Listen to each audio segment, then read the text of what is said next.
آنے والی ایپیسوڈ میں زینیا شہرام کو بتاتی ہے کہ فریال بالکل بھی اچھی لڑکی نہیں ہے، حالانکہ وہ تمہارے آفس میں کام کرتی ہے لیکن پھر بھی تمہیں اس سے بچ کر رہنا ہوگا۔ شہرام کہتا ہے کہ ایسا کیسے ہو سکتا ہے کہ تم اتنی اچھی ہو اور تمہاری کزن بالکل ہی بد کردار ہے، جس پر وہ کہتی ہے کہ میں بالکل سچ کہہ رہی ہوں، وہ تمہارے آفس میں کام تو کرتی ہے لیکن وہ کسی نہ کسی سازش میں رہے گی ہمیشہ۔ وہ ہمارے ساتھ بھی جب تھے تو کوئی نہ کوئی سازشیں چلتے رہتے تھے، اسی وجہ سے ہم نے ان سے فاصلے رکھ لیے ہیں اور اب ہم نے ان سے کوئی تعلق بھی نہیں رکھا، اسی وجہ سے یہ پہلے تم سے شادی کرنا چاہتی تھی۔ شہرام کہتا ہے کہ کس وجہ سے؟ وہ کہتی ہے کہ میری شادی تم سے ہونے والی تھی، اسی وجہ سے وہ شادی کرنا چاہتی تھی، وہ تم سے محبت نہیں کرتی تھی، اس کا شادی کا مقصد صرف یہی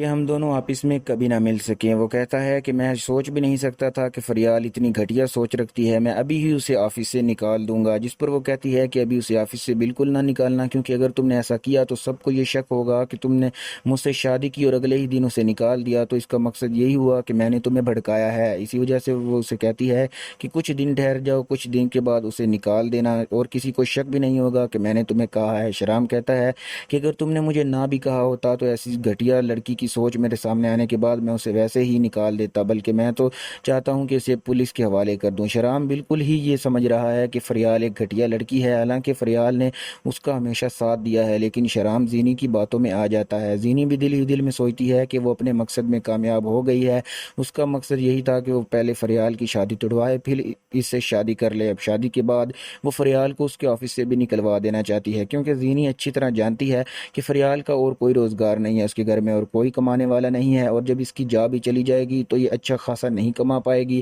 کیونکہ پہلے بھی یہ اپنی کمائی پر اتراتی رہتی ہے، ہمارے گھر بھی جب آتی ہے تو اس کا روب اسی طرح ہوتا ہے کہ یہ بہت زیادہ کما رہی ہے، لیکن جب اس کی یہ اچھی خاصی جاب بھی اس کے ہاتھ سے چلی جائے گی تو میری اور مما کی خوشی کا ٹھکانہ نہیں ہوگا۔ دوسری طرف شہرام ان سب باتوں سے بالکل انجان تھا، وہ زینی کی بات مان لیتا ہے اور کہتا ہے کہ میں کچھ دن بعد ہی، بلکہ 1 سے 2 ہفتے بعد ہی اس کو جاب سے نکال دوں گا، کیونکہ مجھے ایسے گھٹیا لوگوں کی ضرورت نہیں ہے، نا کہ یہ قابل ہے لیکن اس طرح کی قابل لڑکی بھی مجھے نہیں چاہیے جو اتنی گھٹیا سوچ کی مالک ہو۔ میں اس سے ایک دفعہ پوچھوں گا ضرور کہ آخر تم نے میری زندگی میں آنے کے لیے اتنی گھٹیا چال کیوں چلی؟ زینی کہتی ہے کہ یہ تمہارا ارادہ بالکل درست ہے، تمہیں ایک بار زینی سے پوچھ لینا چاہیے کہ آخر اس نے تم سے ایسی کون سی ذاتی دشمنی رکھی ہے کہ کام کے باوجود بھی، اتنا پیسہ ملنے کے باوجود بھی وہ تم سے اس طرح نفرت نکال رہی ہے۔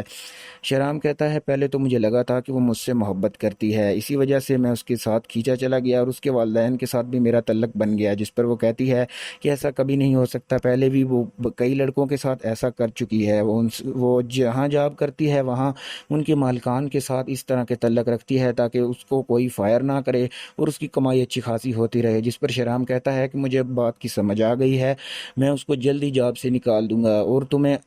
اچھی طرح ٹریٹ کروں گا، کیونکہ تم میری بیوی ہو اور میں اس سے بالکل بھی ہنس ہنس کر باتیں نہیں کروں گا، تم نے مجھے بتایا تھا کہ وہ لڑکی گھٹیا ہے، اسی وجہ سے مجھے اس سے دوری بنا کر رکھنی ہوگی۔